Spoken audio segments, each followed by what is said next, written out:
Thank you. Well, thank you, Avinoam. And it is a pleasure, it's always a pleasure, to be back at JPPI.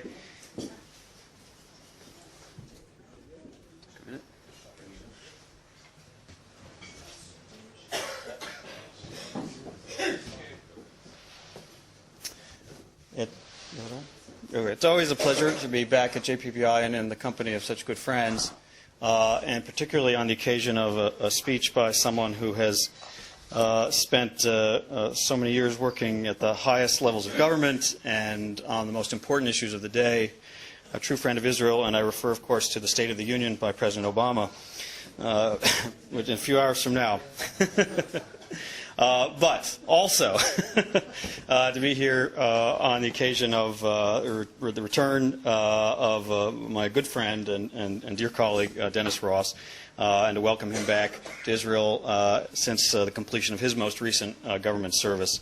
Dennis, as you know, things change here pretty fast, and so I have every reason to expect you're going to be out here a lot, and you're going to need to be out here a lot to stay current. You're always welcome. Dennis is a prolific writer, as we all know. He's probably working on a new book, and I'll make sure I make time to read it. Depending on which kind you write, I may need about a month off to read it, but I'll read it all the same.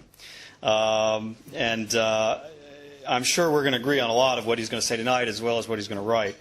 I'll give you the B'kitzur version, just because an ambassador with a microphone is obligated to say a few words. I'm sure, because I know the kind of work we did together, and I know the kind of work Dennis is still committed to, that much of what he'll talk about will be the dynamic changes going on in this region, the U.S. commitment to Israel's security throughout those changes, our dedication to working hand in hand and in close coordination with Israel and with many other allies to prevent Iran from acquiring nuclear weapons, about which much has been said and written in recent days, and much, I think, progress has been made to significantly upgrade pressure on Iran through various forms of sanctions just in the last several days, in fact.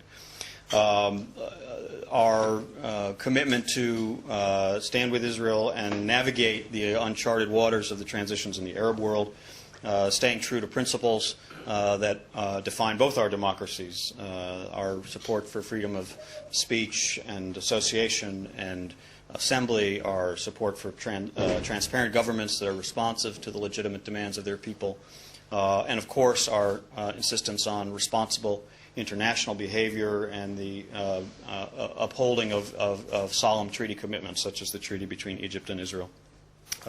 These are clearly also issues I'm sure Dennis will address, and which are fundamental to the work that we continue to do, those of us still in government. I'm sure he'll talk about the ongoing and relentless and still absolutely necessary search for peace between Israel and the Palestinians, something that has motivated him and defined his career for decades, literally decades. A commitment that is grows out of and is fully consistent with our determination to ensure that our ally Israel can be a secure Jewish democratic state for the rest of time, because that's the ally that has been so valuable to the United States, and that we want very much to strengthen in the years and months and years ahead. So I'm sure we will agree on many things you're going to say, Dennis. Of course, if we disagree on anything, you're speaking for yourself, not for the administration. But really, no one knows better than Dennis how important these challenges are that we're facing, how important they are for the United States and our national security interests, how important they are to Israel and to the partnership between us. We worked together for most of the first 3 years of the Obama administration. I know his commitment to America is total. I know his commitment to Israel and its security and this relationship is complete. His commitment to peace and the resolution of the conflicts in this region is also complete. His influence in shaping U.S. policy on all of these questions has been key throughout many years of the administration. And as much as all of us has relied on his experience as a colleague in government and his perspectives, including his historical perspective, I know he's going to continue to be a wise voice that we will often turn to now that he's no longer in government. So, Dennis, it's a great pleasure to introduce you, Ambassador Dennis Ross.